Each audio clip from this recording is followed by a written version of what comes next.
Welcome back to the Deep Dive. Today we are taking a closer look at a topic that, well, it's changing our world right now. Electric vehicles, or EVs.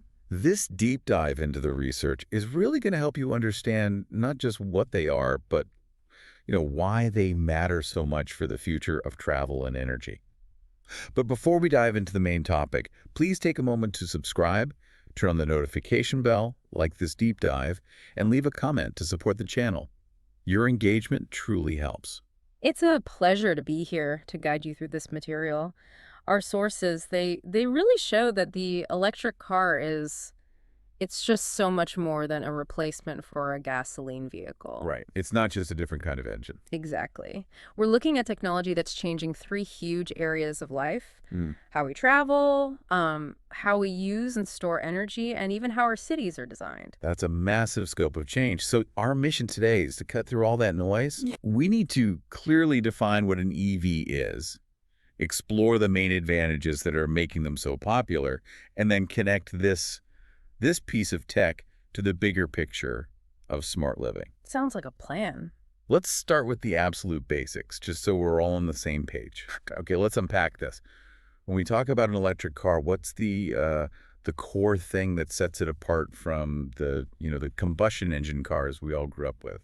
Well, the essential first step is just understanding the difference in power.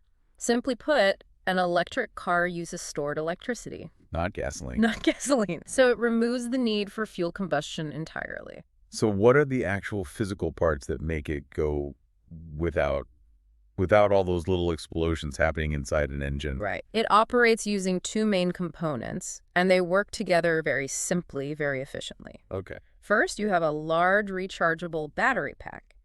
That battery stores all the energy the car needs. Like a giant phone battery. Pretty much. And the second component is the electric motor. The motor takes that electrical energy from the battery and converts it directly into force. The force that spins the wheels. The force that spins the wheels. That sounds, way simpler than the thousands of moving parts in a regular engine. But what's the practical impact of that? How does it feel to drive? Our sources talk about something called torque. Yes. And that's where the engineering really shines. And it's a detail a lot of people miss. Okay. Because an electric motor doesn't need to build up speed. It delivers its power instantly. This is called instantaneous torque. So a gasoline car might need a second to sort of rev up and shift gears, but an EV just goes. Just goes. Exactly. When you press the pedal, you get maximum power right away. Wow. This makes them feel very quick and smooth, when starting from a stop or overtaking someone. For a lot of drivers, that immediate quiet acceleration is one of the most exciting differences. And of course, the most critical difference for the environment, our sources really highlight this, the zero-emission reality. Yes. Unlike a traditional car, an EV doesn't produce any harmful smoke or gases from a tailpipe while it's driving. This is really the foundation of their environmental benefit. So by getting rid of those exhaust fumes, you immediately improve air quality, especially in crowded areas. It's a huge benefit for public health in cities and, of course, helps in the global fight against climate change. Okay, so now that we know how they work, this is where it gets really interesting. Our materials, they consistently point to 4 clear advantages that are driving this global switch. Let's look at the environmental benefit first, and then maybe the benefits that hit your wallet. Sounds good. Advantage number 1, like we just said, is being environmentally friendly. 0 tailpipe emissions. Right. And that sounds simple, but the effect when you add it all up is just huge. Think about a busy road with thousands of cars. Yeah, rush hour traffic. Exactly. If all of those cars were electric, the reduction in local air pollution would completely transform the feel and the health of that city. That's the benefit for the world. Now let's talk about advantage 2, lower running costs. When people think about this, they're probably just thinking electricity is cheaper than gas. Is that the whole story? That's the main part, but no, not the only one. Okay. Yes, charging with electricity is often much, much cheaper than buying gasoline. You save money on every single journey. But there's more. Oh, yeah. The benefit goes further Yeah. because EVs have much simpler motors, fewer moving parts, you don't have oil changes, no spark plugs, no complex exhaust systems. So maintenance costs are lower too. Much lower. That's a great point. Less to go wrong means less to repair. But I have to bring up a counterpoint that listeners might be thinking about. Go for it. The initial purchase price for an EV can be pretty high, higher than a similar gasoline car. How do the sources handle that? That's a fair question, and the sources do acknowledge that. The high cost is usually because of the expense of that big battery pack. Right, the battery. But as battery technology improves and manufacturing gets bigger, that purchase price is expected to fall. For now, the advantage is in what we call the total cost of ownership. Meaning everything combined. Exactly. The initial cost, plus all the money you save on fuel and maintenance over many years. When you look at it that way, the EV often becomes the better long-term financial choice. Excellent. Okay, let's move to the physical experience. Advantage number 3 is about the ride itself. Quiet and smooth driving. Absolutely. We mentioned that instant torque, and that contributes to the smoothness. Hmm. The quietness, that's maybe the most noticeable change. Like no engine roar at all. Almost silent. Imagine traffic that doesn't roar. This lack of engine noise gives you a very comfortable, very relaxing ride, and it makes cities much quieter places to be. That's a benefit for everyone, inside and outside the car. For sure.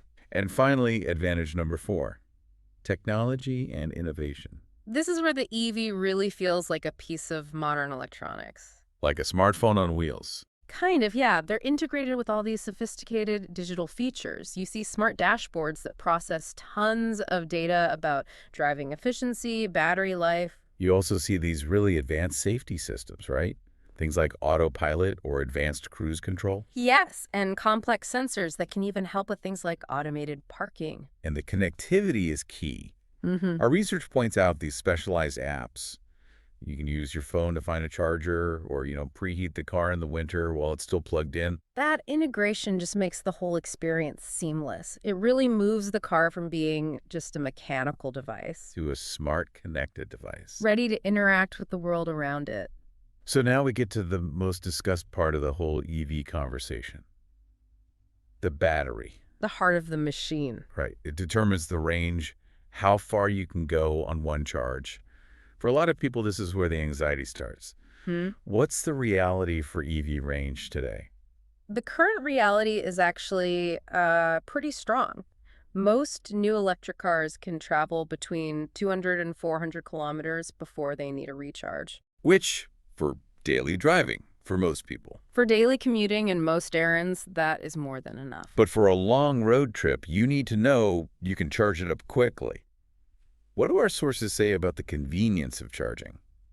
Convenience is improving very, very quickly. That's what helps reduce that range anxiety. Yeah. Most EV owners, they just charge their cars at home overnight, like charging your phone. But for longer journeys, cities and major roads are adding public charging stations all the time. I found the detail on fast chargers really fascinating. The tech is moving so fast that a powerful DC fast charger can fill up a car's battery in just 30 minutes. That 30-minute stop is a game changer. Yeah. It is transformative. It lets Yeah. you pull over for a quick break, grab a coffee, and then you're ready to go with a nearly full battery. It makes long-distance travel completely practical. And what about the future? Scientists are working hard on the next generation of batteries, right? Not just for more range. Indeed, the core challenge is in the chemistry. Today's batteries are mostly lithium-ion. Scientists are working like crazy to make these batteries lighter, hold more energy, and charge even faster. Material science is key here. They're trying new combinations of metals to get more battery life without adding a ton of weight or cost. So the goal isn't just a bigger battery, it's a smarter, lighter one that holds more power in the same space. Precisely. The research points to this continuous improvement as the key to getting everyone on board. Faster charging and longer range will solve pretty much all the remaining concerns for the average driver. And if you're the kind of person who wants to understand how they're solving these problems, our sources mention a great tool for learning: online video platforms like YouTube. That's right. For visual learners, they're invaluable. You can actually see it. You can watch videos that break down complex things, showing you how a battery cell is made, or you can watch car reviews that show you real-world performance, or even tutorials on how to drive more efficiently to save energy. It's a great way to go from just reading statistics to seeing the tech in action. It gives you that practical knowledge. Okay, so we started by talking about the car itself, but now let's zoom out. What does this all mean for the big picture? Our research connects the EV directly to this idea of the smart city. How does one car help the whole city evolve? This is where the EV stops being just a vehicle. It becomes a real part of the urban infrastructure. Okay. EVs are helping smart cities become cleaner and more efficient in some very real, concrete ways. Can you give us an example of how that communication between the car and the city works? Sure, think about traffic. Some leading cities are experimenting with roads and traffic systems that communicate directly with the cars. So the road talks to the car. In a way, yes. The car's computer can get real-time updates about accidents or traffic jams or even when the lights are going to change, And that helps the car adjust its speed automatically. leading to smoother, safer driving, and it cuts down on wasted energy from all that stop-and-go braking and accelerating. That makes the whole city just flow better. But the most powerful connection is energy. This gets us to the smart grid. How do EVs fit into that? Well, the smart grid is basically an advanced digital electric network. It can manage electricity flow in a really dynamic way. So it's not like the old system where power just flowed one way Uh-huh. from the power station to your house. Exactly. A smart grid can manage power in two directions. And this is where the EV becomes a key player. It's like a mobile battery for the city. Precisely. This is called vehicle-to-grid technology, or V2G. V2G. Okay.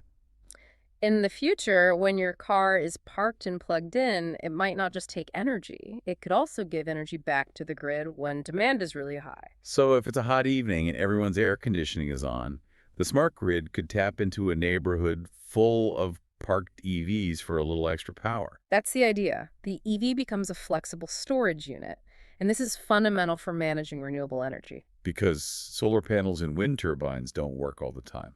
Exactly. They only produce power when the sun shines or the wind blows, so we need storage. By connecting EVs to the grid, the city can use that clean energy more effectively, keeping the lights on reliably. So the car you drive is actually helping keep the city's entire energy system stable and clean. That's a powerful connection. It is. It's a fascinating transformation. This deep dive has shown that EVs represent a major shift in environmental responsibility, a big positive change in personal finances, and a crucial development in our urban infrastructure.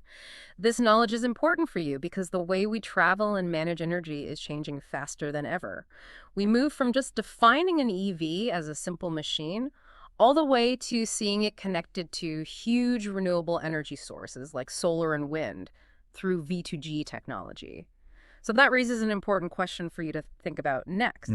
How might this strong connection between your car and the national energy grid change how you think about your personal energy use? Maybe even how you manage your electricity bill, even if you don't own an EV yet. Thanks for watching. Please don't forget to subscribe, turn on the notification bell, like, and leave a comment to support the channel.